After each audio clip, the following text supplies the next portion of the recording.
Good morning my dear students, welcome to K classes online. I am Kishan Babariya. तो आज આપણે ગયા લેક્ચરમાં આપણે બેઝિક્સ ઓફ બાયોલોજીથી આપણે શરૂઆત કરી હતી। તો આજના લેક્ચરમાં આપણે બેઝિક્સ ઓફ બાયોલોજીનો લેક્ચર 2 થી આપણે શરૂઆત કરવાની છે। તો આપણે લેક્ચર 1 માં આપણે શું વાત કરી હતી કે બેઝિક્સ ઓફ બાયોલોજીની અંદર આપણે એરિસ્ટોટલ વિશે આપણે થોડીક માહિતી મેળવી હતી। પછી આપણે થિયોફ્રાસ્ટુ વિશે આપણે માહિતી મેળવી હતી। પછી જીવવિજ્ઞાનની અલગ અલગ જે શાખાઓ છે એના વિશે આપણે માહિતી મેળવી હતી। તો જે આપણે અત્યાર સુધીમાં જે માહિતી મેળવી હતી, માહિતી કઈ હતી? તો આધુનિક જીવવિજ્ઞાન છે એના વિશે આપણે માહિતી મેળવી હતી। આધુનિક જીવવિજ્ઞાન એટલે શું કે સૌપ્રથમ વૈજ્ઞાનિક, અત્યારે જે આપણે વિજ્ઞાનની વાત કરી છે એ વૈજ્ઞાનિક રીતે સૌપ્રથમ જીવવિજ્ઞાનની શરૂઆત કરી હતી કોણ હતા? તો એરિસ્ટોટલ હતા। એટલે એરિસ્ટોટલને આપણે જીવવિજ્ઞાનના પિતા તરીકે ઓળખવામાં આવે છે। પરંતુ આજના લેક્ચરમાં આપણે એ જોશું કે આપણે પ્રાચીનતમ ભારતનું જીવવિજ્ઞાન કેવું હતું, એની શરૂઆત કોને કરી હતી, એની અંદર કોનો શું ફાળો હતો એના વિશે આપણે ચર્ચા કરીશું। અને એના પછી આપણે સેરેન્ડિપિટી શું છે એના વિશે આપણે ચર્ચા કરીશું।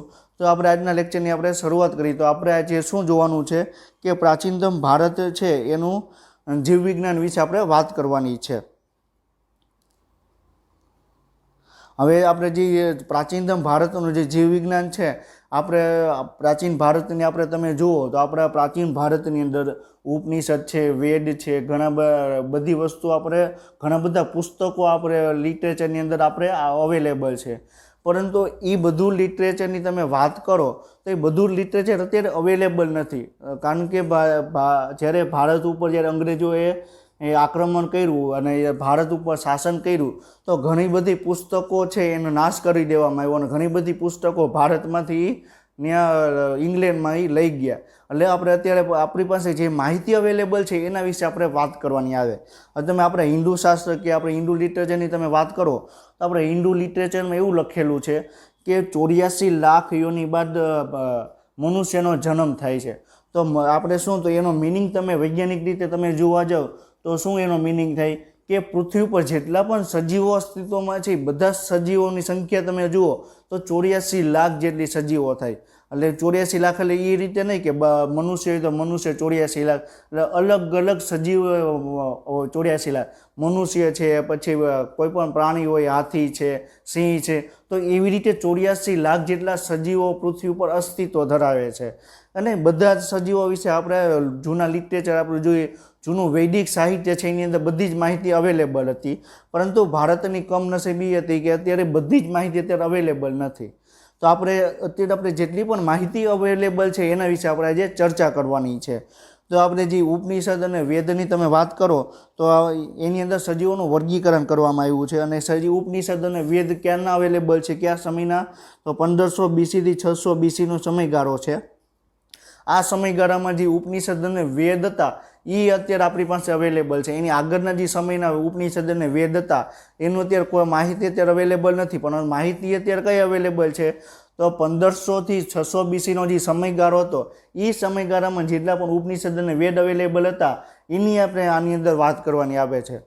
તો આ સમયગાળા દરમિયાન જેટલા પણ વેદ અવેલેબલ હતા, અત્યારે એ સમયગાળા દરમિયાન જેટલા પણ વેદ હતા, કોઈ પણ એ સમયગાળા દરમિયાન જેટલા પણ વેદ હતા, ઉપનિષદ હતા, અને એમાંથી અત્યારે જેટલી માહિતી ઉપલબ્ધ છે એ માહિતી પ્રમાણે આપણે વાત કરવાની છે। તો ત્યારે આપણી માહિતી ઉપલબ્ધ છે એ પ્રમાણે જોવા જઈએ તો વૈદિક સાહિત્યની અંદર 440 જેટલા છોડ અને 250 જેટલા પ્રાણીઓનો સમાવેશ કરવામાં આવ્યો છે। એટલે આપણે જે વૈદિક લિટરેચર છે, વૈદિક સાહિત્ય છે એની અંદર 440 છોડ અને 250 જેટલા પ્રાણીઓનો એની અંદર ઉલ્લેખ કરવામાં આવ્યો છે। તો જે આ વૈદિક લિટરેચર છે એટલે એની અંદર કેનો ઉલ્લેખ કરવામાં આવ્યો? 440 છોડ અને 250 પ્રાણીઓનો સમાવેશ કરવામાં આવ્યો છે।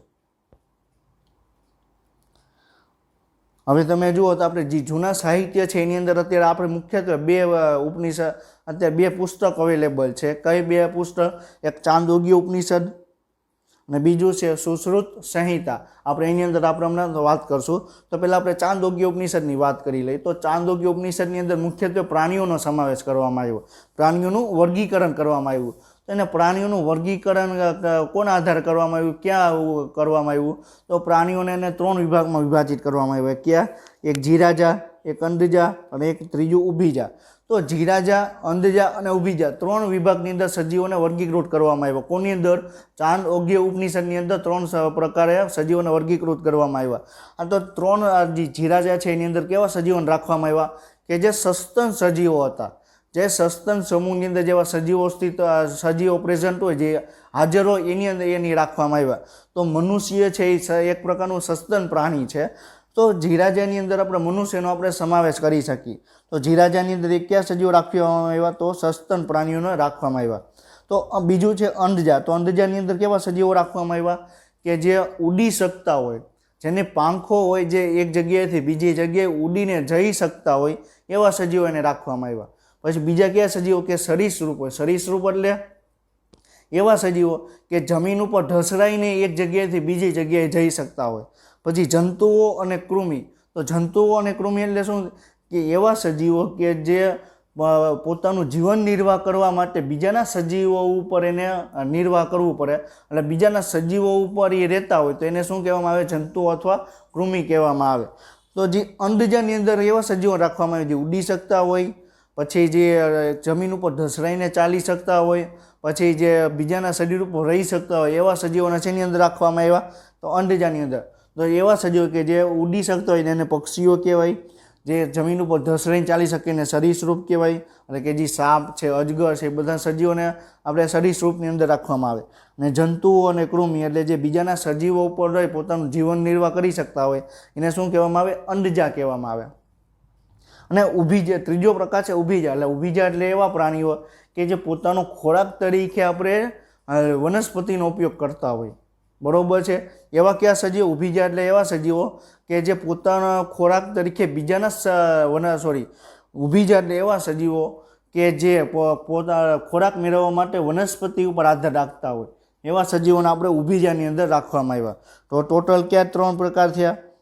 એક જીરાજા, એક અંધજા અને ઉભીજા.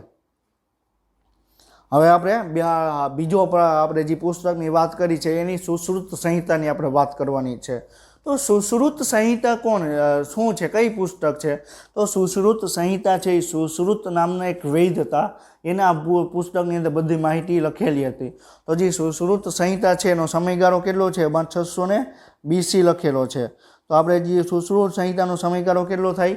600 BC. એટલે જે ભારતનો જે આપણે જે શું કહી શકાય કે જે ભગવાન ઈસુનો જન્મ થયો એની આગળના 600 વર્ષ પહેલાંનો જે સમયગાળો હતો એને શું કહેવામાં આવે? સુશ્રુત સંહિતા. એટલે એને સુશ્રુત નામના વેદ હતા, એ સમયે પ્રેઝન્ટ હતા, ટૂંકમાં હાજર હતા. તો એનો સમયગાળો કેટલો હતો? 600 BCની આજુબાજુનો સમયગાળો હતો. તો સુશ્રુત નામના વૈદ હતા, એને કયા સજીવોને એને વિભાજિત કરવામાં આવ્યા? એક સ્થાવર અને બીજા જંગમામાં. તો સ્થાવર અને જંગમામાની અંદર એને સજીવોને આપણે વિભાજિત કરવામાં આવ્યા. સ્થાવર એટલે શું થાય?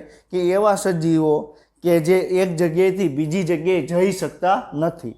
એક જગ્યાએથી બીજી જગ્યાએ જઈ શકતા નથી. અને જંગમામાં એટલે એવા સજીવો કે જે એક જગ્યાએથી બીજી જગ્યાએ જઈ શકે છે. તો સ્થાવરની અંદર આપણે ટૂંકમાં તમે જુઓ તો વનસ્પતિનો સમાવેશ થાય. વનસ્પતિને તમે જોયું કે એક જગ્યાએથી બીજી જગ્યાએ જઈ શકે એવું જોયું? એવું ક્યારેય ન થઈ શકે. તો જે સ્થાવરની અંદર કોને રાખવામાં આવ્યા? તો વનસ્પતિની અંદર રાખવામાં આવ્યા. અને જંગમામાની અંદર આપણે પ્રાણીને રાખવામાં આવ્યા. કોને રાખવામાં આવ્યા? પ્રાણી. તો સ્થાવરની અંદર વનસ્પતિ અને જંગમામાની અંદર પ્રાણીને આપણે સમાવેશ કરવામાં આવ્યો. વનસ્પતિ છે એ એક જગ્યાએથી બીજી જગ્યાએ જઈ ન શકે, જ્યારે પ્રાણી છે એક જગ્યાએથી બીજી જગ્યાએ જઈ શકે. હવે આપણે અશ્વિની કુમારોની આપણે વાત કરવામાં આવે. તમે આપણા જે વૈદિક લિટરેચર છે, વૈદિક સાહિત્ય છે એની અંદર તમને અશ્વિની કુમારોનું તમે નામ સાંભળેલું છે. તો અશ્વિની કુમારો છે એ દવાનું પ્રેક્ટિસ કરતા હોવાનું કહેવાય છે. આ સેન્ટેન્સ શું કહે છે? કે વૈદિક સમયમાં અશ્વિની કુમારો દવાનું પ્રેક્ટિસ કરતા હોવાનું કહેવાય છે. હવે આપણે જે વાત કરીએ કે આપણે ગણેશ ભગવાનની આપણે વાત કરીએ તો ગણેશ ભગવાનનું જે શિર હતું એ મહાદેવના ત્રિશૂળ દ્વારા શરીરથી એનું શિર છે અલગ કરવામાં આવ્યું, અને એના પછી એને હાથીનું શિર છે એના ઉપર બેસાડી અને ગણેશ ભગવાનને જીવંત કર્યા. તો જે ગણેશ ભગવાનનું જે હાથીનું જે શિર હતું એ શિરને આપણે ગણેશ ભગવાનના ધડ ઉપર બેસાડ્યું. તો એ બેસાડના જે વૈદ હતા એ કોણ હતા? અશ્વિની કુમારો વૈદ હતા. કોણ હતા? અશ્વિની કુમારો વૈદ હતા. તો જે અશ્વિની કુમારો છે એને એવી ઘણી બધી એને શોધ કરી હતી અને ઘણી બધી એના વિશે માહિતી આપી હતી. અત્યારે આપણે એમ કહીએ છીએ કે જે અત્યારે 21મી સદીનું જે વિજ્ઞાન છે એ અત્યારે ઉચ્ચતમ લેવલનું વિજ્ઞાન છે, પરંતુ તમે આ સમયગાળાની તમે વાત કરો તો આ સમયગાળા કરતાં અત્યારનું વિજ્ઞાન છે એકદમ નીચું વિજ્ઞાન કહેવાય. અત્યારના સમયગાળામાં તમે જુઓ તો કોઈ પણ વ્યક્તિનો અથવા કોઈ પણ સજીવનું ધડ છે એ બીજા સજીવ ઉપર તમે બેસાડી નહીં શકો. જ્યારે એ સમયગાળા દરમિયાન જે વ્યક્તિ હતા, કોઈ પણ સજીવ હતા, એ સજીવનું અન્ય સજીવનું ધડ એનું શિર છે એના ધડ ઉપર બેસાડવાની જે પ્રક્રિયા કરી હતી, તો એવી પ્રક્રિયા અત્યારના સમયમાં અવેલેબલ નથી. અત્યારે એવું આપણે સંશોધન કર્યું નથી અને અત્યારે આપણે અત્યારે કરી શકત, પરંતુ એ જે આપણી પાસે જે લિટરેચર હતું એ બધું લિટરેચર કોણ લઈ ગયા? અંગ્રેજોનું શાસન કરવામાં આવ્યું ત્યારે અંગ્રેજો એનું નાશ કરવામાં આવ્યો અને અમુક લિટરેચર એના ઇંગ્લેન્ડમાં લઈ ગયા. અત્યારે આપણી પાસે જે માહિતી જો અત્યારે એ પુસ્તક ત્યારે આપણી પાસે અવેલેબલ હોત તો ત્યારે ભારતની અંદર વિજ્ઞાન છે ઉચ્ચતમ લેવલનું હોત. બાકીના જે સ્ટુડન્ટ છે એ બધે અત્યારે આપણી પાસે સ્ટડી કરવા આવતા હોત. તમે આપણે નાલંદા વિશ્વવિદ્યાલયનું તમે નામ સાંભળેલું હશે. તો આપણે અત્યારે જે યુનિવર્સિટી કહીએ જ છે, યુનિવર્સિટી, એ યુનિવર્સિટીને ત્યારે એ સમયમાં આપણે વિશ્વવિદ્યાલય કહેતા. શું કહેતા? વિશ્વવિદ્યાલય કહેતા. તો અત્યારે આપણે કેમ ઓક્સફોર્ડ યુનિવર્સિટી આવેલી છે, વિશ્વની બેસ્ટમાં બેસ્ટ યુનિવર્સિટી આવેલી છે, તો એવી રીતે જે નાલંદા વિશ્વવિદ્યાલય હતું એ નાલંદા વિશ્વવિદ્યાલય અત્યારે એ ફર્સ્ટ નંબરનું વિશ્વવિદ્યાલય હતું. એની અંદર આપણે આઉટ ઓફ કન્ટ્રી એટલે વિદેશના પણ વ્યક્તિઓ અહીંયા આપણી ઇન્ડિયાની અંદર ભણવા આવતા હતા. નાલંદા વિશ્વવિદ્યાલયની અંદર એ ભણવા આવતા હતા. એ તમે વિચાર કરી જુઓ કે એ સમયે વિદેશના વિદ્યાર્થીઓ આપણા ઇન્ડિયાની અંદર ભારતની અંદર આવી, બરાબર છે, એ નાલંદા વિશ્વવિદ્યાલયની અંદર એ અભ્યાસ કરવા માટે આવતા હતા. આપણે અંગ્રેજોએ આપણે ભારતની અંદર શું કામ આવ્યા કે ભારતની અંદર આપણે ઘણું બધું આપણે એવી માહિતી હતી કે જે એ સમયગાળા દરમિયાન એની પાસે કાંઈ માહિતી નહોતી. હવે આપણી પાસે આપણે જે તમે સ્ટોરી તમે સાંભળી હોય, રાજા મહારાજાની જે તમે વાત કરતા હોય, એનું જે જીવનશૈલી હતી, તો જીવનશૈલીમાં તમે જુઓ તો એને રાજમહેલ હોય, પછી એને આખા શરીર ઉપર એને ઘરેણા પહેરેલા હોય, દાગીના, સોનાના દાગીના પહેરેલા હોય, પણ એ સમય ત્યારે અવેલેબલ હતું. એટલે આપણે જે ઇન્ડિયા છે, ભારત છે, એની સોનાની ચીડિયા તમે કહેવામાં આવતું. પરંતુ અંગ્રેજો આવ્યા એટલે અંગ્રેજોએ બધું એનો નાશ કરી નાખ્યો અને અત્યારે આપણે એના રિલેટેડ અત્યારે કોઈ પણ વસ્તુ અત્યારે અવેલેબલ નથી. તો જે આપણે જે પ્રાચીનતમ ભારતની વાત કરવામાં આવે તો પ્રાચીનતમ ભારતની જે જીવનશૈલી હતી અને જે જીવનશૈલી હતી અને જે વિજ્ઞાન હતું એકદમ ઉચ્ચ કોટીનું લેવલ હતું. પણ અત્યારનું તમે જુઓ તો અત્યારે આપણું વિજ્ઞાન છે અત્યારે સાવ ઓછામાં ઓછું કહી શકાય. તો આ બધી પુસ્તકો અત્યારે અવેલેબલ હોત તો ત્યારે ભારત પણ અત્યારે ઓક્સફોર્ડ યુનિવર્સિટી કરતાં પણ સારામાં સારી યુનિવર્સિટી આપણા ભારતની અંદર પ્રેઝન્ટ હોત. આપણે એના પછી આપણે વાત કરીએ કે ધન્વંતરી. તો ધન્વંતરીને આપણે ગોડ ઓફ મેડિસિન તરીકે ઓળખવામાં આવે છે. ગોડ ઓફ મેડિસિન તરીકે ધન્વંતરીને ઓળખવામાં આવે છે. હવે ધન્વંતરીએ ઘણી બધી મેડિસિન, ઘણી બધી દવાઓની એને શોધ કરી હતી, એટલે એને ગોડ ઓફ મેડિસિનની ઉપાધિ છે એના દ્વારા એને આપવામાં આવી હતી. તો ગોડ ઓફ મેડિસિનની ઉપાધિ કોને આપવામાં આવી હતી? ધન્વંતરીને આપવામાં આવેલી હતી. તો ધન્વંતરી છે ને આપણે ગોડ ઓફ મેડિસિન તરીકે આપણે ઓળખીએ છીએ. તેના પછીનો પોઈન્ટ છે કે સુશ્રુત છે એ સર્જરીના પિતા તરીકે ઓળખવામાં આવે છે. હજી સુશ્રુત છે, અત્યારે સુશ્રુત છે એને આપણે સર્જરીના પિતા તરીકે ઓળખવામાં આવે છે. એને સૌ પ્રથમ સર્જરીની શરૂઆત કરી હતી. હવે જે સુશ્રુત નામના જે વૈદ્ય છે, એટલે આપણે જે વાત કરી કે સુશ્રુત સંહિતા ક્યારે લખાયેલી હતી કે 600 BC સમય પૂર્વ લખાયેલી હતી.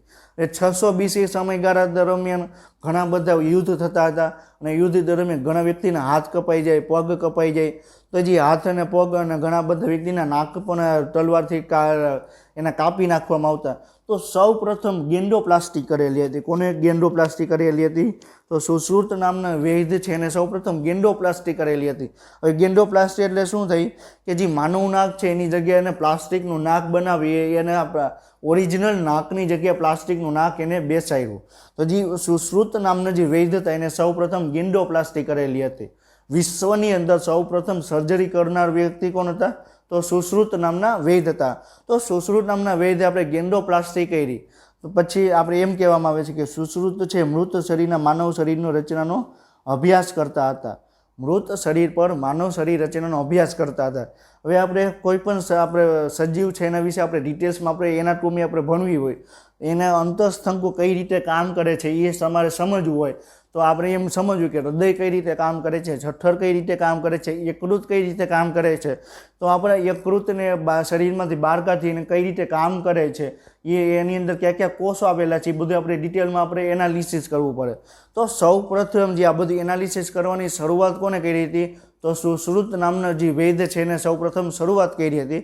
અને જે સુશ્રુત નામના જે વૈદ્ય છે એને સૌ પ્રથમ મૃત શરીરનો એને અભ્યાસ કરેલો હતો. એટલે આપણે તમે નીટની એક્ઝામ તમે ક્લિયર કરશો એટલે તમે મેડિકલની અંદર તમે જાશો તો મેડિકલની અંદર તમને એમ કહેશે કે તમારે જઠરનો અભ્યાસ કરવાનો છે, લીવરનો અભ્યાસ એટલે યકૃતનો અભ્યાસ કરવાનો છે. તો તમને એમ નહીં કે આ સજીવ વ્યક્તિ છે એનો તમે લીવરનો તમે યકૃતનો તમે અભ્યાસ કરો. તમને પહેલાં એક ડેડ બોડી આપવામાં આવશે, એક મૃતદેહ આપવામાં આવશે અને એના ઉપર તમારે સૌ પ્રથમ પહેલાં અભ્યાસ કરવાનો આવશે. તો એ જે તમે મૃત શરીર ઉપર અભ્યાસ કરો છો એની શરૂઆત કોને કરી હતી? તો સુશ્રુત નામના વૈદ્ય છે એને સૌ પ્રથમ શરૂઆત કરી હતી. હવે આપણે વાત કરીએ કે મોતિયો. હવે આપણે સુશ્રુત નામના જે વૈદ્ય છે એને ઘણી બધી સર્જરી કરી, સર્જરીની અંદર એને આપણે મોતિયો જેવી આંખની જે શસ્ત્રક્રિયા છે એ કરવામાં આવી હતી. આપણે અત્યારે ઘણા વૃદ્ધ વ્યક્તિ હોય તેને આપણે એમ કહીએ કે આ વ્યક્તિને મોતિયો આવી ગયો છે. તો મોતિયાનું સૌ પ્રથમ સફળ ઓપરેશન એટલે સૌ પ્રથમ સફળ શસ્ત્રક્રિયા કોને કરી હતી? તો સુશ્રુત નામના વૈદ્ય છે એને સૌ પ્રથમ સફળ શસ્ત્રક્રિયા કરેલી હતી મોતિયા ઉપર. તો મોતિયાના જે ઓપરેશનની શરૂઆત કોને કરી હતી? સુશ્રુત નામના વૈદ્યતામાં કરેલી હતી. પછી બીજો પોઈન્ટ છે કે આપણે જ્યારે કોઈ પણ જગ્યાએ આપણે ઘા વાગે તો ઘા વાગે ત્યારે તમે જુઓ તો થોડાક સમય માટે લોહી નીકળે, થોડાક સમય પછી લોહી નીકળવાનું બંધ થઈ જાય. તો જે લોહી નીકળવાનું બંધ થઈ જાય એટલે જ્યાં વાગ્યું હોય ને લોહી જામી જાય. તો લોહી જામી જવા માટે એક રસાયણ છે હિપેરિન કરીને. કયું રસાયણ છે? હિપેરિન કરીને. પછી હિપેરિન નામનું રસાયણ છે એનો રોલ શું છે લોહી જામી જવાની ક્રિયામાં એ સૌપ્રથમ માહિતી કોને આપી હતી? તો સુશ્રુત નામના વૈદ્ય છે એને સૌપ્રથમ માહિતી આપેલી હતી.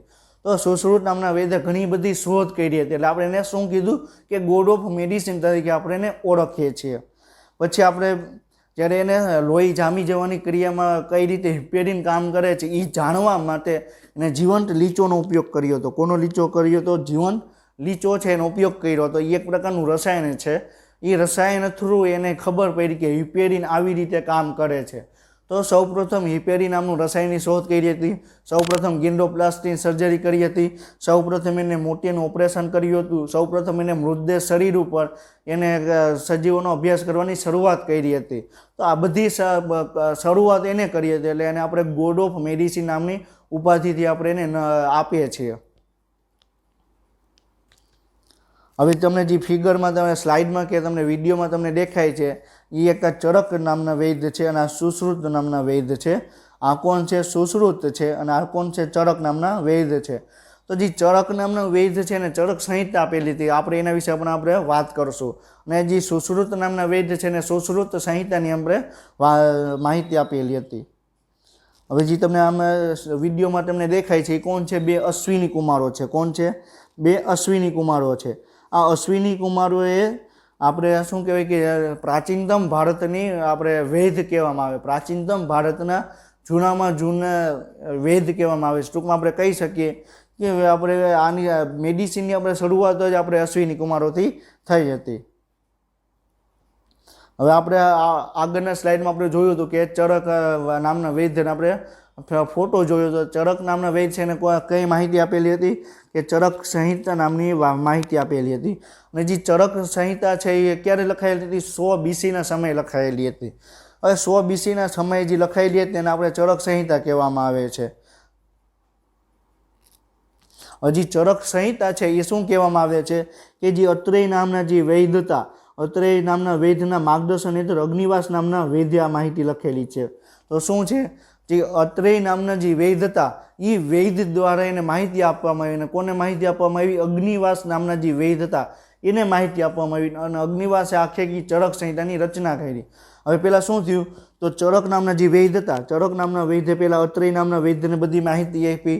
હવે અત્રેય નામના વૈદ્ય અગ્નિવાસ નામના વૈદ્યને બધી માહિતી આપી અને અગ્નિવાસ નામના વૈદ્ય બધી માહિતી એની અંદર લખેલી હતી. આપણે કેમ આપણે મહાભારતની વાત કરીએ તો મહાભારતને કોને લખેલી હતી? ભગવાન વેદવ્યાસ દ્વારા લખવામાં આવેલી હતી. અને વેદવ્યાસ બોલતા ગયા હતા અને લખનાર કોણ હતા? કે જે આપણે ગણેશ ભગવાન લખવામાં હતા. તો એવી જ રીતે આમાં જે અત્રેય નામના વૈદ્ય છે એ બધું કહેતા ગયા અને અત્રેય જે અગ્નિવાસ નામના જે વૈદ્ય છે એને બધી માહિતી ચરક સંહિતા પુસ્તક છે એની અંદર બધી માહિતી લખેલી હતી. તો જે ચરક સંહિતા છે એની અંદર આપણે પાચન, અપાચય, રોગ પ્રતિકારક શક્તિની બધી વાત કરવામાં આવી હતી. આપણે કોઈ પણ ખોરાક લઈએ છીએ તો ખોરાક કઈ રીતે એનું પાચન થાય, એમાંથી કઈ રીતે ઉર્જા મુક્ત થાય, કયા ઘટકો તૂટે, કયા ઘટકો જોડાણ થાય. પછી આપણે રોગ પ્રતિકારક શક્તિની વાત કરી હતી કે કોઈ પણ બેક્ટેરિયા કે વાયરસ આવે તો આપણી શરીર છે એ બેક્ટેરિયા કે વાયરસ સામે કઈ રીતે લડાઈ આપે છે એના વિશે ડિટેલ્સમાં માહિતી કેની અંદર લખેલી હતી? તો ચરક સંહિતાની અંદર બધી માહિતી લખેલી હતી. અને અત્યારે આ પુસ્તક અત્યારે અમુક પેજ છે એના અત્યારે અવેલેબલ છે અને એના આધારે જ આપણે અત્યારે ઘણી બધી આપણે સંશોધન કરીએ છીએ. એના આધારે જ આપણે આખું જે આયુર્વેદ છે એના આધારે આપણે અત્યારે સ્ટડી કરીએ છીએ. પછી આપણે હમણાં લાસ્ટ લેક્ચરમાં આપણે વાત કરી હતી કે એક જીવ વિજ્ઞાનની એક શાખા છે ઉત્ક્રાંતિ. તો આપણે ઉત્ક્રાંતિ વિશેની વાત કરી હતી. તો આધુનિક ભારત છે આધુનિક જે જીવ વિજ્ઞાન છે એમાં જીવ વિજ્ઞાનની અંદર સૌ પ્રથમ આપણે જે ઉત્ક્રાંતિ વિશેનો જે આપવામાં આવેલું હતું કોને આપવામાં આવ્યું હતું? ચાર્લ્સ ડાર્વિન નામના વૈજ્ઞાનિક હતા, એને ઉત્ક્રાંતિવાદ વિશે વાત કરવામાં આવી હતી. પરંતુ જે ચાર્લ્સ ડાર્વિને જે માહિતી આપી એના પહેલાંના જ સમયગાળા દરમિયાન આપણું જે તૈત્તરીય ઉપનિષદ છે એની અંદર આ માહિતી આપેલી હતી. કયું ઉપનિષદ? તૈત્તરીય ઉપનિષદ. જે તૈત્તરીય ઉપનિષદ છે એની અંદર આ બધી માહિતી ઉપલબ્ધ છે. આ માહિતી ક્યારે લખાયેલી છે? 8 BC એટલે ભગવાન ઈસુનો જન્મ થયો એના 8 વર્ષો અગાઉ આ તૈત્તરીય ઉપનિષદ લખેલું છે અને એની અંદર ઉત્ક્રાંતિવાદની બધી ડિટેલ્સમાં માહિતી આપેલી છે.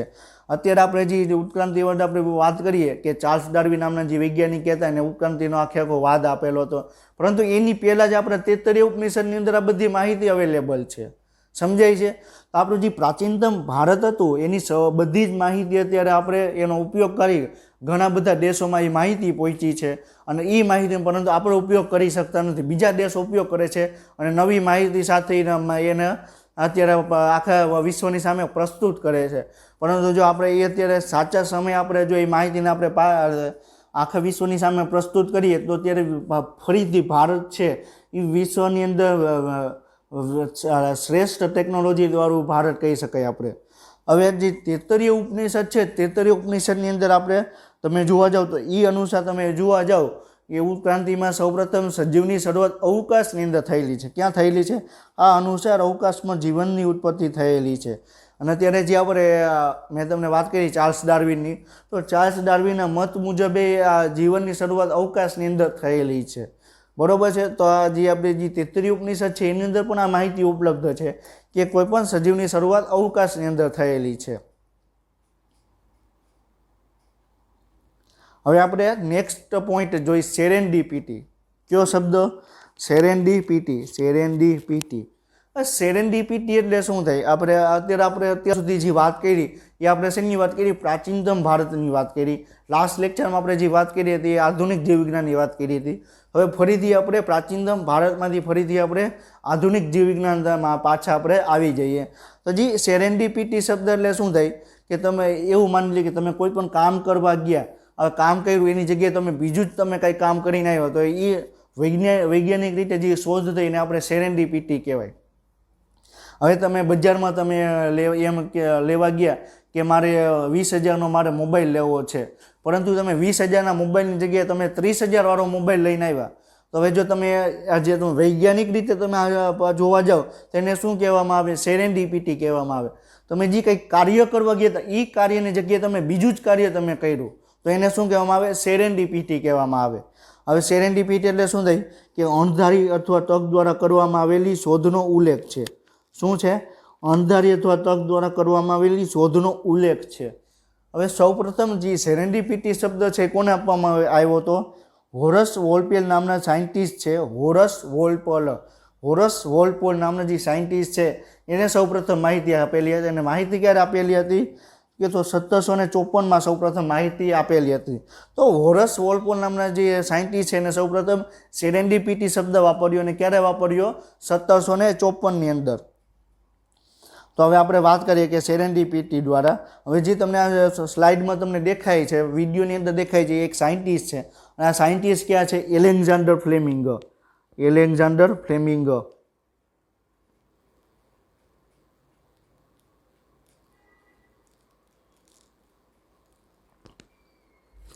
કયા સાયન્ટિસ્ટ છે, કયા વૈજ્ઞાનિક છે? Alexander Fleming. હજી એલેક્ઝાન્ડર ફ્લેમિંગ છે એને પણ સેરેન્ડિપિટી થ્રુ જ આપણે એને નવી નવી દવાઓની શોધ કરી હતી. એને નવી નવી દવાઓની શોધ કરી હતી. તો એમાં શું થયું? તો આપણે પ્રથમ વિશ્વયુદ્ધ થયું. તો પ્રથમ વિશ્વયુદ્ધ દરમિયાન ઘણા બધા લોકોના હાથ કાપવા પડ્યા હતા, ઘણા બધા લોકોના પગ કાપવા પડ્યા હતા. એનું કારણ શું હતું? કે જે યુદ્ધ થતું હતું તો ઘણા લોકો છે એના ઘવાયા હતા, એટલે શરીરની અંદર એને ઘા લાગ્યા હતા, એને વાગ્યું હતું.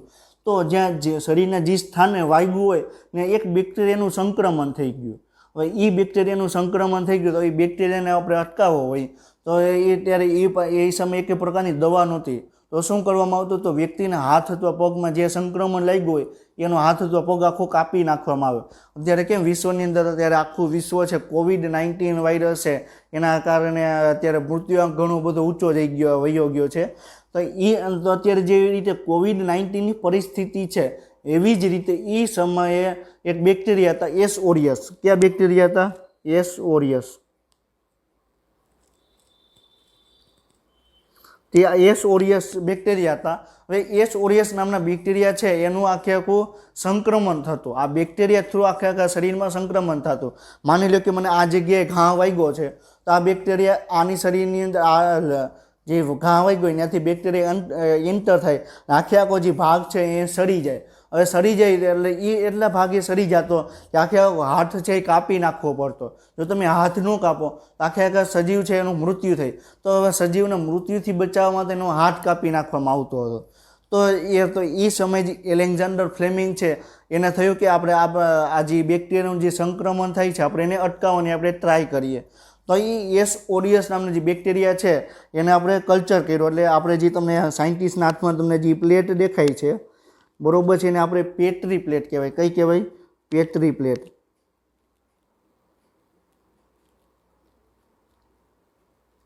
શું કહેવામાં આવે? પેટ્રી પ્લેટ. શું કહેવામાં આવે? પેટ્રી પ્લેટ. ત્યાં પેટ્રી પ્લેટની અંદર તમે એક આપણે કેમ ખોરાક ખાઈએ છીએ તો ખોરાકની અંદર આપણે રોટલી શાક છે ખાઈએ છીએ અને એની અંદર આપણે ગ્લુકોઝ ને બધી જે પ્રોટીન છે એ બધી અવેલેબલ આવે. તો જે પેટ્રી પ્લેટ છે એની અંદર બેક્ટેરિયાને ગ્રો કરવો હોય તો બેક્ટેરિયાને જીવવું હોય તો એ પ્રકારે એનો ખોરાક આપવો પડે. તો આ પેટ્રી પ્લેટ છે એની અંદર એવો ખોરાક હતો કે જેથી બેક્ટેરિયા ગ્રો કરી શકે. તો એને શું કર્યું કે બેક્ટેરિયા છે એને ગ્રો કરાવ્યા. હવે જે સાયન્ટિસ્ટ હતા એલેક્ઝાન્ડર ફ્લેમિંગ એની એક આસિસ્ટન્ટ હતી મેરી કરીને. કોણ હતું? મેરી કરીને એના આસિસ્ટન્ટ હતા મેરી. હવે જે મેરી કરીને આસિસ્ટન્ટ હતા એ બપોરે સવારના 10 વાગે આવતા. હવે જે એલેક્ઝાન્ડર ફ્લેમિંગ છે એ એના કામ કરવાની એટલી બધી એનો ધગસ હતી તો એ લેબોરેટરીની અંદર સવારે 6 અથવા 7 વાગે લેબોરેટરીની અંદર પહોંચી જતા. અને જ્યારે એના જે આસિસ્ટન્ટ છે એ કેટલા વાગે પહોંચતા? તો 10 કે 11 વાગે પહોંચતા. તો એક દિવસ એવું થયું કે સાયન્ટિસ્ટ છે એ સવારે 6 વાગે લેબોરેટરીની અંદર પહોંચી ગયા, પરંતુ એને સવારે મોડું થઈ ગયું, લેટ થઈ ગયું હતું, એટલે એને સવારે નાસ્તો કર્યો નહોતો. તો જ્યારે 10 વાગ્યાના જ્યારે આસિસ્ટન્ટ મેરી આવ્યા તો એને એવું કીધું કે મને ભૂખ લાગી છે તો તમે બજારમાંથી તમે બ્રેડ લઈ આવો. એટલે એ સમયગાળા દરમિયાન એ દેશની અંદર આપણે બ્રેડ બટર સવારે ખાવાનો, અત્યારે આપણે કેમ રોટલી છે પૌવા છે એવું ખાઈએ છીએ, તો એ સમયે ત્યારે બ્રેડ બટર એ સમયે નાસ્તામાં સવારે લેતા હતા. તો એને શું કીધું કે તમે બજારમાંથી તમે બ્રેડ લઈ આવો અને આપણે બ્રેડ અને બટર નાસ્તો હું કરી લઉં. તો મેરી છે એ બજારમાંથી બ્રેડ લેવા ગયા. તો એને બ્રેડ લઈ આવ્યા, એને ખબર નહોતી કે આ બ્રેડ છે એ બગડી ગયેલી છે. તો એને લેબની અંદર આવીને જોયું તો એ પેકિંગ ખોલ્યું તો એ જે શરૂઆતની જે 3-4 બ્રેડ હતી એ બગડી ગયેલી હતી, એની અંદર ફૂગ ચડી ગઈ હતી. અત્યારે આપણે કેમ આપણે કોઈ પણ ગીરી વસ્તુ હોય તો ગીરી વસ્તુ ઉપર આપણે 3-4 દિવસ તમે એમને ખુલ્લું રાખો તો એની અંદર આપણે તમે સફેદ કલરનું થઈ જાય, એને ફૂગ કહેવાય. શું કહેવાય? ફૂગ કહેવાય. તો ત્યારે એ સમયે બ્રેડની અંદર એક ફૂગ ચોંટી ગઈ. તો ફૂગ ચોંટી જાય એટલે શું થાય કે છે એને ખાવાની ન હોય એટલે બગડી ગયેલી હોય એટલે એને ફેંકી દેવાની હોય. તો એને શું કર્યું, બ્રેડ છે એને એક જગ્યાએ એને રાખી દીધી અને એ સમયે પછી એને શું એને બીજી બ્રેડ ખાધી અને બ્રેડ ખાઈ પછી એ કામ કરવા લાગ્યા. તો એનાથી ભૂલવશ છે એને પેટ્રી પ્લેટ છે એ ખુલ્લી રહી ગઈ. શું થઈ ગયું, પેટ્રી પ્લેટ છે એ ખુલ્લી રહી ગઈ. હવે ખુલ્લી રહી ગઈ એટલે શું થયું કે જે બ્રેડ ઉપરની જે ફૂગ હતી એ ફૂગ ઉડીને કેની અંદર આવી ગઈ, જે પેટ્રી પ્લેટ હતી એની અંદર એ ફૂગ આવી ગઈ. હવે થોડાક સમય પછી તમે જોયું તો જે પેટ્રી પ્લેટની અંદર જે બેક્ટેરિયા હતા ને એ મરી ગયા હતા. શું હતું, બેક્ટેરિયા જે હતા એ મરી ગયા, બેક્ટેરિયા છે એ કિલ થઈ ગયા. તો એને એને જોયું તો બેક્ટેરિયા કેમ કિલ થઈ ગયા હતી, તો અમે હમણાં જોયા તો બેક્ટેરિયાની આખી કોલોની હતી. આપણે કેમ મનુષ્ય આપણે કોઈ પણ સ્થાને રહેતા હોય તો આખી આખી શેરી આવે, આખી આખી એરિયા આવે. તો એરિયાને આપણે એમ કહીએ કે માની લો કે રાજકોટની આપણે વાત કરી તો 150 ફૂટ રિંગ રોડ આવેલો છે. તો એ 150 ફૂટ રિંગ રોડ ઉપર જેટલા પણ સજીવો રહેતા હોય એની અંદર સમાવેશ કરવામાં આવે કે આ 150 ફૂટ રિંગ રોડની ઉપર એ છે. અમુક સજીવો એવા હોય કે અમુક મનુષ્ય એવા હોય કે જે ગોંડલ રોડ ઉપર રહેતા હોય, અમુક એવા હોય કે જે કોઈ પણ બીજી અલગ જગ્યાએ રહેતા હોય, માધાપર ચોકડીએ રહેતા હોય. તો જે અલગ અલગ જે વિસ્તાર છે એને આપણે એ વિસ્તારના આધારે એનું નામ આપ્યું. તો બેક્ટેરિયા જે ગ્રો કરે તો એક આખી એક એના વસાહત બનાવે, એને કોલોની કહેવાય. તો બેક્ટેરિયાની કોલોની હતી બરાબર છે, એ મરી ગઈ, કિલ થઈ ગઈ બેક્ટેરિયા. તો એને આગળ સંશોધન કર્યું તો એને જોવા મળ્યું કે જે બેક્ટેરિયામાં કિલ થઈ ગયા તો એ કિલ થવાનું કારણ શું, તો ફૂગને કારણે કિલ થયા. તો ફૂગનું નામ શું હતું, પેનિસિલિયમ નામનું ફૂગ હતું. કોણ હતું, કઈ હતી, પેનિસિલિયમ.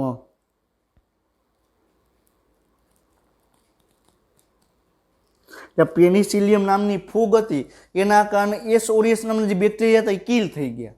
એટલે એને ખબર પડી કે જે એસ ઓરિયસ બેક્ટેરિયા છે એને મારવા હોય તો પેનિસિલિયમ નામની ફૂગ છે એના ઉપર એને રિસર્ચ કર્યું અને એને આગળ એને દવા બનાવી પેનિસિલિન કરીને. કઈ દવા બનાવી, પેનિસિલિન કરીને દવા બનાવી. હજી આ બે દવા છે એન્ટીબેક્ટેરિયલ દવા છે, એટલે કોઈ પણ બેક્ટેરિયાને કિલ કરવાની ક્ષમતા ધરાવે છે. અને કઈ રીતે તમે બેક્ટેરિયાને કિલ થઈ, તમે જ્યારે નીટની એક્ઝામ ક્લિયર કરશો અને તમે મેડિકલની અંદર તમે એક સબ્જેક્ટ આવશે માઇક્રોબાયોલોજી. કયો સબ્જેક્ટ આવશે, માઇક્રોબાયોલોજી. એની અંદર તમારે આ બધી માહિતી તમને મળશે કે પેનિસિલિન ડ્રગ છે, જે દવા છે, કઈ રીતે બેક્ટેરિયાને કિલ કરે છે, કઈ રીતે એને મારે છે, કઈ રીતે એને મારી નાખે છે. તો જો આજે આખી દવા જે સંશોધન થયું એને આપણે નામ શું આપ્યું, સેરેન્ડિપિટી. હજી એલેક્ઝાન્ડર ફ્લેમિંગ હતા એ એવું વિચારી નહોતા ગયા કે હું આજે એ સોરિયસ જે કોઈ પણ ડિઝીઝ થાય છે, આપણે રોગ થાય છે એની હું દવા શોધીને આવી. એ ખાલી એ સોરિયસ વિશે ખાલી માહિતી પ્રાપ્ત કરતા હતા. એ બેક્ટેરિયા કઈ રીતે જીવે છે, શું છે, એના પછી આગળ એ વિચારત કે શું કરવું એમ. પરંતુ એને ઇન્સિડન્સ કોઇન્સિડન્સ વાઇઝ તો એને એ બેક્ટેરિયાની એને કિલ કર્યા અને એને નવી દવાની શોધ કરી. તો એ દવાની નામ શું આપ્યું, પેનિસિલિનો. અને પેનિસિલિન શેમાંથી પ્રાપ્ત થઈ, તો પેનિસિલિયમ ફૂગ હતી એમાંથી એને પ્રાપ્ત થઈ. હવે જે મેં તમને વાત કરી કે પેટ્રી પ્લેટ, જે આ પેટ્રી પ્લેટની આ છે બરોબર છે. અને પેટ્રી પ્લેટની અંદર જે આપણે વાત કરીએ છીએ યલો દેખાય છે એ શું છે, કોલોની છે. શું છે, કોલોની. આપણે ડિટેલમાં જે આપણે 12th સાયન્સની અંદર આપણે ભણશું કોલોની શું હોય, પછી 11th સાયન્સની અંદર આપણે ત્રીજું ચેપ્ટર છે એની અંદર આપણે આવશે, પછી બીજું ચેપ્ટર છે એની અંદર આ શબ્દ આવશે કોલોની. કોલોની એટલે શું છે, બેક્ટેરિયાનું એક પ્રકારનું વસાહત થઈ ગયું, ત્યાં જે બેક્ટેરિયા વસાહત કરે. પંચાયત રાજકોટની અંદર તમે જુઓ તો પંચાયત ચોક છે, તો આપણે માની લઈએ કે આ પંચાયત ચોક, તો પંચાયત ચોકની જેમ આ બેક્ટેરિયાની કોલોની છે. પછી આપણે વાત કરી કે 150 ફૂટ રિંગ રોડ, તો આ બીજી કોલોની છે. પછી આપણે એમ વાત કરી કે ગોંડલ, તો આ ત્રીજી કોલોની છે. તો આ જે આપણે પંચાયત ચોકની વાત કરી તો આની અંદર જેટલા પણ સજીવો રહીએ છે તેને આપણે શું નામ આપ્યું, એ એરિયાનું આપણે શું નામ આપ્યું કે આપણે પંચાયત ચોક. એવી જ રીતે બેક્ટેરિયાની જે તમને યલો દેખાય છે બધી કોલોની છે. એ એક બેક્ટેરિયા નથી, એ કોલોની છે. આપણે તમે આ જે પ્લેટ છે ને આપણે કઈ રીતે તમારે જોવાનું કે પૃથ્વી છે, સપાટી છે એની તમારે 200 કિલોમીટરની ઉપરથી તમે સપાટી જુઓ. આપણે જે ઉપગ્રહ મોકલા છે તો ઉપગ્રહનું તમે જે વ્યૂ પ્રમાણે તમે જુઓ તો વ્યૂ કઈ રીતે દેખાય પૃથ્વીનો, તો તમને પૃથ્વીનો વ્યૂ તમને આ રીતે દેખાય. તો હવે આ રીતે તમને જોવા મળે. હવે આ બેક્ટેરિયન કોલોનીને તમે માઇક્રોસ્કોપની અંદર તમે જુઓ તો તમને ડિટેલ્સમાં દેખાશે કે આ એક જ બેક્ટેરિયા છે અને કોલોની છે અલગ અલગ બેક્ટેરિયાની બનેલી છે. તો આપણે અત્યારે કયો શબ્દ વિશે આપણે માહિતી પ્રાપ્ત કરી? તો સેરેન્ડિપિટી આપણે શબ્દ વિશે આપણે માહિતી પ્રાપ્ત કરી. હવે આપણે બીજો નેક્સ્ટ ટોપિક છે સજીવની લાક્ષણિકતાઓ. હવે સજીવની લાક્ષણિકતાઓ એટલે શું થઈ? આપણે માની લો કે અહીંયા કોઈ પણ એક પથ્થર પડ્યો છે અથવા કોઈ પણ ટેબલ છે, તો ટેબલ છે આપણે કઈ રીતે ખબર પડે કે આ સજીવ છે કે નિર્જીવ છે? તો આપણે એની અંદર આપણે જે સજીવની લાક્ષણિકતાની અંદર આપણે 8 ટોપિક ભણવાના છે, 8 લાક્ષણિકતા ભણવાના છીએ.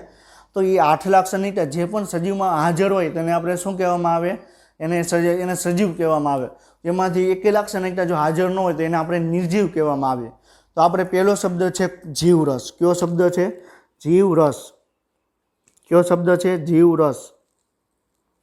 હવે જીવરસ એટલે શું થયું કે તમે માની લો કે કોઈ પણ કોષ છે, તો કોષની અંદર જેટલું પણ પ્રેઝન્ટ છે એ બધું તમે વાત કરો તો એને જીવરસ કહેવામાં આવે. તો જીવરસની અંદર તમે જુઓ તો આ માની લો કે આ કોષ છે. હવે કોષની અંદર કોષ કેન્દ્ર પ્રેઝન્ટ હોય. હવે કોષ કેન્દ્ર પ્રેઝન્ટ હોય અને અહીંયા તમને બીજ અંગિકાઓ તમને જોવા મળે. રાઇબોસોમ છે, ગોલ્ગી ગાય છે, અંતઃકોષ રસ ઝાડ છે, તમને બધી અંગિકાઓ તમને જોવા મળે. તો જે આખી જે કોષ અને એની અંદર આવેલી કોષની અંગિકાઓ અને કોષ કેન્દ્ર અને એની અંદર તમને જે લિક્વિડ તમને જોવા મળે. શું જોવા મળે? લિક્વિડ, એક તરલ પદાર્થ જોવા મળે. તો જે આખું જે છે એને શું કહેવામાં આવે? જીવરસ કહેવામાં આવે. જીવરસ એટલે શું થયું? કોષની અંદર જોવા મળતું તરલ પદાર્થ, કોષની અંદર જોવા મળતી કોષ કેન્દ્ર અને કોષની અંદર જોવા મળતી કોષીય અંગિકાઓ, બધાનો તમે સમૂહને ભેગો કરો તો એને શું કહેવામાં આવે? જીવરસ કહેવામાં આવે. શું કહેવામાં આવે? જીવરસ કહેવામાં આવે. હવે બીજો શબ્દ છે કોષરસ. કયો શબ્દ છે? આની અંદર નથી આપેલો. બીજો શબ્દ છે કોષરસ. હવે કોષરસ એટલે શું થયું? આપણે જે વાત કરી જીવરસ, જીવરસની અંદર આપણે એમ કહી કે કોષ કેન્દ્ર આવેલું છે, પછી લિક્વિડ તરલ પદાર્થ આવેલું છે, કોષીય અંગિકાઓ આવેલી છે, એને આપણે જીવરસ કહેવાય. તો જીવરસમાંથી તમે ખાલી કોષ કેન્દ્રને તમે કાઢી નાખો તો એના સિવાયનું જે પણ પદાર્થ વધે, જે પણ લિક્વિડ વધે, જે પણ અંગિકાઓ વધે એને શું કહેવામાં આવે? કોષરસ કહેવામાં આવે. કોષરસ એટલે શું થયું? કોષીય અંગિકાઓ, રાઇબોસોમ છે, ગોલ્ગી ગાય છે, પછી આપણે અંતઃકોષ રસ ઝાડ છે, પછી આપણે જે લિક્વિડ જોવા મળે આ બધું લિક્વિડને તમે ભેગું કરો તો એને શું કહેવામાં આવે? કોષ રસ કહેવામાં આવે. શું કહેવામાં આવે? કોષ રસ કહેવામાં આવે. જીવરસ અને કોષ રસમાં બેમાં ડિફરન્સ શું? ખાલી એક માઇનોર એક કોષ કેન્દ્રનો જ ફેર છે. હવે જો કોષ કેન્દ્ર જેમાં પ્રેઝન્ટ હોય તો એને શું કહેવામાં આવે? જીવરસ કહેવામાં આવે. અને જો કોષ કેન્દ્ર હાજર ન હોય, ગેરહાજર હોય તો એને શું કહેવામાં આવે? કોષ રસ કહેવામાં આવે. સમજાણું? જીવરસ અને કોષ રસમાં ખાલી માઇનોર એક પાતળી લીટીનો જ એક ડિફરન્સ છે. જીવરસ એટલે શું કે કોષની અંદર જેટલું પણ લિક્વિડ આવેલું છે, કોષીય અંગિકાઓ આવેલી છે અને કોષ કેન્દ્ર પ્રેઝન્ટ હોય, હાજર હોય તો એને શું કહેવાય? જીવરસ કહેવાય. હવે જો કોષની અંદર તમને લિક્વિડ તરલ પદાર્થ પ્રેઝન્ટ હોય, હાજર હોય અને એની કોષીય અંગિકાઓ હાજર હોય અને પરંતુ કોષ કેન્દ્રો ન હોય તો એને શું કહેવાય? જીવરસ કહેવાય.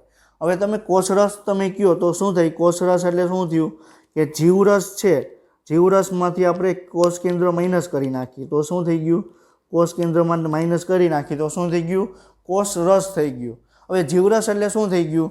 જીવરસ એટલે શું થાય? કોષ રસ પ્લસ કોષ કેન્દ્ર. સમજાણું? તો શું થઈ ગયું? જીવરસ એટલે શું થઈ ગયું? કેન્દ્ર એટલે કોષ કેન્દ્ર પ્લસ કોષ રસ. અને કોષ રસ એટલે શું થઈ ગયું? જીવરસમાંથી કોષ કેન્દ્ર છે એને માઇનસ કરી નાખો તો શું થઈ ગયું? કોષ રસ થઈ ગયું. હવે આપણે એના પછીનો નેક્સ્ટ લાક્ષણિકતા છે આપણે કોષ માળખું. શું કઈ લાક્ષણિકતા છે? કોષ માળખું. હવે કોષ માળખું એટલે શું થાય કે કોઈ પણ સજીવ છે એ આપણે કેમ વાત કરી કે મકાન છે, તો મકાન છે એ ઈંટોનું બનેલું હોય, પથ્થરનું બનેલું હોય, તો નાનામાં નાનો એકમ કયો થઈ ગયો? ઈંટ અથવા પથ્થર થઈ ગયો. તો આપણે સજીવ છે તો સજીવનો નાનામાં નાનો એકમ કયો થઈ ગયો? કોષ થઈ ગયો. હવે ઘણી બધી કોષ ભેગી મળી પેશીની રચના કરે અને પેશી ઘણી બધી પેશીની ભેગી મળી અંગની રચના કરે અને ઘણા બધા અંગ ભેગા મળી અંગતંત્રની રચના કરે અને અંગતંત્ર ભેગું મળીને આખા સજીવની રચના કરે.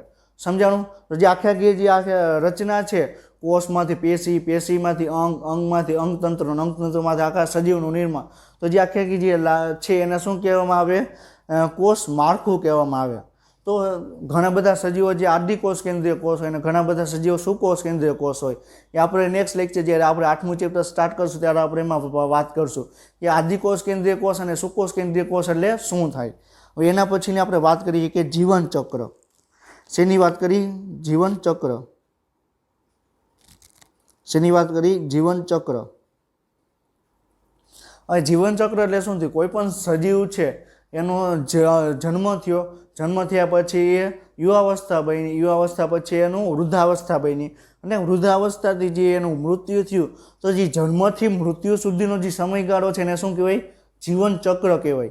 માની લો કે કોઈ પણ વ્યક્તિ છે 60 વર્ષ જીવો, 1940 એનો જન્મ થયો અને એ 1999 અથવા 2000 એનું મૃત્યુ થયું, તો જે 1940 એનો જન્મ થયો અને જ્યાં સુધી એનું મૃત્યુ થયું ત્યાં સુધીનો જે સમયગાળો છે એને શું કહેવામાં આવે?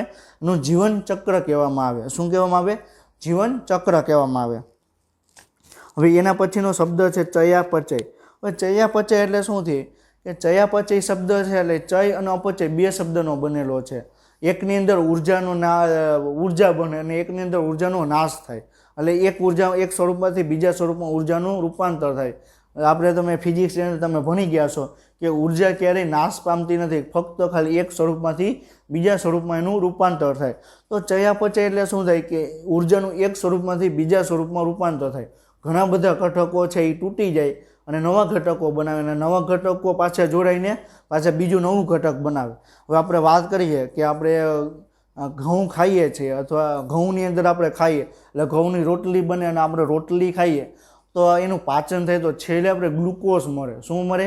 ગ્લુકોઝ મળે. હવે ગ્લુકોઝનું તમે ચયાપચય તમે કરો એટલે એનું મેટાબોલિઝમ તમે કરો તો ગ્લુકોઝનું અણુ તૂટી જાય. હવે ગ્લુકોઝનો અણુ તૂટી જાય તો છેલ્લે શું બને? કાર્બન, હાઇડ્રોજન અને ઓક્સિજન બને. ગ્લુકોઝનું તમે મોલિક્યુલ્સ તમે જુઓ તો શું શેનું બનેલું? C6H12O6નું બનેલું હોય. હવે આખો મોલિક્યુલ તૂટી ગયો તો શું બને? સી તમને જો આ કાર્બન છૂટો પડે, હાઇડ્રોજન છૂટો પડે અને તમને ઓક્સિજન તમને છૂટો મળે. હવે C6H12O6 એમાં ગ્લુકોઝના અણુમાંથી છેલ્લે કાર્બન, હાઇડ્રોજન અને ઓક્સિજન મળ્યો. હવે આ કાર્બન, હાઇડ્રોજન, ઓક્સિજન છે પાછો જોડાઈને પાછો જો ગ્લુકોઝનો અણુ બનાવે તો શું થયું? ગ્લુકોઝનો અણુ તૂટવો અને આખો પાછો ગ્લુકોઝનો અણુ બનવો. એટલે કોઈ પણ ઘટક હોય, ઘટકનું તૂટવું અને પાછું જોડાણથી પાછો નવો ઘટક બનાવો, એ આખી પ્રોસેસ છે એને શું કહેવામાં આવે? ચયાપચય કહેવામાં આવે. શું કહેવામાં આવે? ચયાપચય. ચયાપચય એટલે શું થાય કે કોઈ પણ ઘટકોનું તૂટવું અને પાછું ઘટકોનું નવું બનવું, એને શું કહેવાય? ચયાપચય કહેવામાં આવે. હવે આપણે એના પછીની લાક્ષણિકતા જોઈ શ્વસન. કઈ લાક્ષણિકતા જોઈ? શ્વસન. શ્વસન એટલે શું થાય કે આપણે શ્વસન એટલે આપણે જે શ્વાસમાં લઈએ છીએ ઓક્સિજન, અને આપણે શ્વાસ થ્રુ આપણે બોડીની અંદર ઓક્સિજન એન્ટર થાય અને ઉચ્છ્વાસ દરમિયાન CO2 મુક્ત થાય વાતાવરણમાં, તો આખી જે પ્રોસિજર છે એને શું કહેવામાં આવે? શ્વસન કહેવામાં આવે. તો વાતાવરણમાંથી ઓક્સિજન લેવો અને પાછો ઉચ્છ્વાસ દ્વારા વાતાવરણમાંથી જેને ઓક્સિજન મુક્ત કરવો, એને શું કહેવાય? શ્વસન કહેવાય. અને બીજો એક શબ્દ આવે કોષીય શ્વસન. કયો આવે? કોષીય શ્વસન. કોષીય શ્વસન એટલે શું થાય કે કોષની અંદર ગ્લુકોઝનો અણુ છે એને ઓક્સિજન પ્રાપ્ત થાય અને ગ્લુકોઝનો અણુ તૂટે અથવા પાછો બને તો જે આખી જે પ્રક્રિયા થઈને કોષીય શ્વસન કહેવામાં આવે. ગ્લુકોઝનું આખું મોલિક્યુલ તૂટે અને એને આખો જે પાથવે આવે એને ગ્લાયકોલિસિસ કહેવાય. અને ગ્લાયકોલિસિસ પછી TCA આવે, ટ્રાયકાર્બોક્સિલિક એસિડ ચક્ર અથવા ક્રેબ્સ ચક્ર કયો, અને એને એમાંથી છેલ્લે આપણે ઉર્જા મુક્ત થાય. એ આપણે 11th સાયન્સની અંદર 14મું ચેપ્ટર છે કોષીય શ્વસન, એની અંદર આપણે વાત કરશું ગ્લાયકોલિસિસ છે, TCA છે, એના વિશે આપણે વાત કરશું. પરંતુ ટૂંકમાં શ્વસન એટલે શું થાય કે આપણે મોટા લેવલે આપણે જોઈએ, બ્રિજ લેવલે તમે જુઓ તો શું થાય કે વાતાવરણમાંથી ઓક્સિજન લેવો અને ઉચ્છ્વાસ દરમિયાન એનો ઓક્સિજન મુક્ત કરવો. અને જો તમે સૂક્ષ્મ લેવલે કોષ લેવલે તમે જુઓ તો એ ગ્લાયકોલિસિસનું તૂટવું હોય એને આખરે શું કહેવાય? શ્વસન કહેવામાં આવે. પછી એના પછીનો શબ્દ છે પ્રજનન. શું છે? પ્રજનન. પોષણ અને વિકાસ. હવે આપણે સજીવને આપણે જીવવું હોય તો આપણે ખોરાક તરીકે આપણે અમુક તત્વોનો આપણે યુઝ કરતા હોય, તો જે આપણે ખોરાકમાં જે આપણે પોષક તત્વો આપણે મેળવીએ છીએ એને શું કહેવાય? પોષણ કહેવાય. હવે તમારે જીવવું હોય તો તમારે ડેઈલી તમારે 3 ટાઈમ તમારે જમવું પડે. જો તમે જમો નહીં તો તમારું શરીર છે એકદમ ડૂબરું પાતળું થઈ જાય. તો શું થઈ ગયું કે તમને પોષણ તમને મળતું ન જોવા, તમે એમ કહી શકો કે પોષણ મળતું નથી. આપણા ઇન્ડિયાની અંદર ઘણા બધા બાળકો છે એ કુપોષિત છે. કુપોષિત એટલે શું થયું કે એને સમતોલિત આહાર મળતો નથી. સમતોલિત આહાર એટલે શું? આપણા શરીરને જેટલી પણ જરૂર છે એટલા પ્રમાણમાં પ્રોટીન નથી મળતું, કાર્બોહાઈડ્રેટ નથી મળતું, ચરબી મળતી નથી. તો જે આપણે પોષણ અને વિકાસ એટલે શું થયું કે આપણા શરીરની અંદર જેટલું પણ જરૂરી છે એ સંતુલિત આહારની અંદર અમને જેટલું જરૂરી છે એટલું પ્રોટીન છે, કાર્બોહાઈડ્રેટ છે, લિપિડ છે એ મળતું હોય. અને વિકાસ એટલે શું થયું કે કોઈ પોષણ એક સ્પેસિફિક ડાયરેક્શનમાં જો એ કાર્ય કરે તો એને વિકાસ થાય એમ કહેવાય. હવે આ તમે જોયું કે કોઈ તમે આપણે પોષણ અને વિકાસની આપણે વાત કરી તો તમે એવું જોયું કે કોઈ પણ મનુષ્ય છે એનો હાથ છે, એક હાથ છે જાડો છે ને એક હાથ પાતળો છે. પછી તમે એવું જોયું કે એનું માથું છે એકદમ જાડું એવું છે અને પગ એકદમ પાતળા એવા છે. એવું તમે જોયું કે હાથ જે શરીર કોઈ પણ સજીવ છે એનું એક પગ જાડો છે ને એક પગ પાતળો છે. એવું શું કામ નથી બનતું? કારણ કે જે પોષણ મેળવીએ છીએ, પોષણ એક સ્પેસિફિક ડાયરેક્શનમાં કામ કરે છે. તો એ સ્પેસિફિક ડાયરેક્શનમાં કામ ન કરે તો તમને એવા ઘણા સજીવ તમને જોવા મળે કે એ સજીવનો એક હાથ જાડો હોય ને એક હાથ પાતળો હોય, એક પગ જાડો હોય ને એક પગ પાતળો હોય. હવે પોષણ અને વિકાસ એટલે શું થયું? પોષણ તમે લીધું ને પોષણ એક સ્પેસિફિક દિશામાં જો કાર્ય કરે તો શું એને વિકાસ કહેવાય? શું કહેવાય? વિકાસ કહેવાય. શું કહેવાય? વિકાસ. પોષણ જો એક સ્પેસિફિક ડાયરેક્શનમાં કામ કરે તો એને વિકાસ કહેવામાં આવે. હવે એના પછીનું છે લાક્ષણિકતા પ્રજનન. હવે પ્રજનન એટલે શું થયું કે કોઈ પણ સજીવનો જન્મ થયો, જન્મ થયા પછી એ વ્યક્તિ એ સજીવ છે યુવાવસ્થામાં પ્રાપ્ત કરી. હવે યુવાવસ્થા પ્રાપ્ત કર્યા પછી એના જેવો જ બીજો સજીવ જો ઉત્પન્ન કરે તો એને શું કહેવાય? પ્રજનન કહેવાય. તો કોઈ પણ સજીવ છે એ પોતાના જેવો જો સજીવ ઉત્પન્ન કરે તો એ પ્રજનન કહેવાય. અને એક સજીવની એક લાક્ષણિકતા છે. માની લો કે કોઈ પણ સજીવ છે એ પ્રજનન કરવાનું બંધ કરી દે તો એની આગળની પેઢી આગળ વધે નહીં. તો આખી આખી જાતિનો અથવા એ આખો જે કુળ છે, કુટુંબ છે એનો આગળ એક પેઢી હોય ને એટલે એનો નાશ થાય. હવે તો અત્યારે પ્રજનન એટલે શું થયું? એક સજીવની એક આગવી લાક્ષણિકતા છે.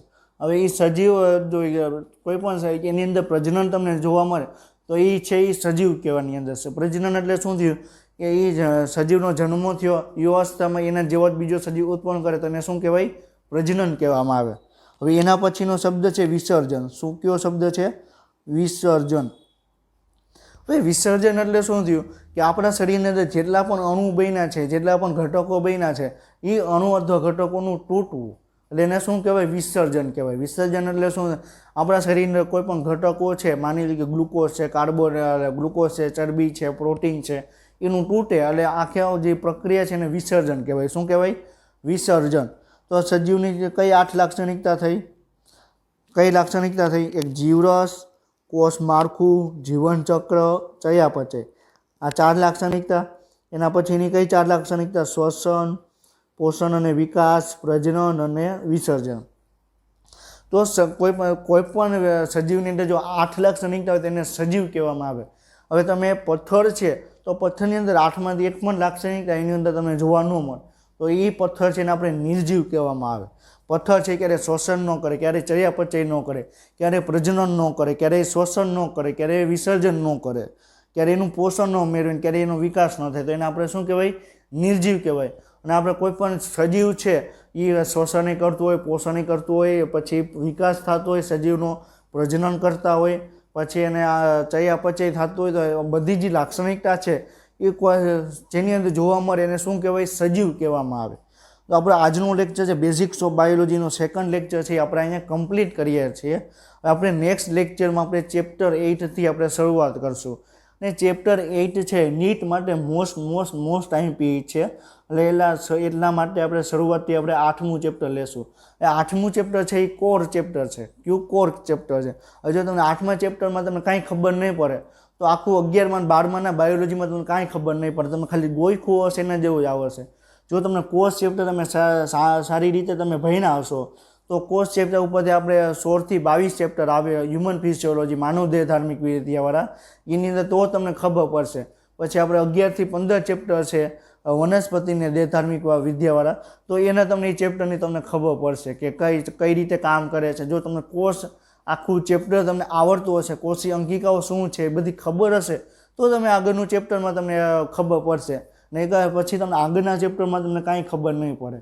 તો આપણે નેક્સ્ટ લેક્ચર સુધી તમે વાંચતા રહ્યો અને કોઈ પણ કંઈ પણ વ્યક્તિને ન સમજાતું હોય તો અમારી શરૂઆતમાં જ્યારે વિડીયો સ્ટાર્ટ કર્યો ત્યારે ફર્સ્ટ સ્લાઇડની અંદર આપણે મારા મોબાઈલ નંબર આપેલા છે તો એ મોબાઈલ નંબર કરી તમે કોલ કરી શકો અને હું તમને ગમે ત્યારે એનું તમને હું આન્સર આપી શકીશ કે આ કોઈ પણ તમે ક્વેશ્ચનનો ડાઉટ હોય તો પણ તમે ગમે ત્યારે તમે મને પૂછી શકશો.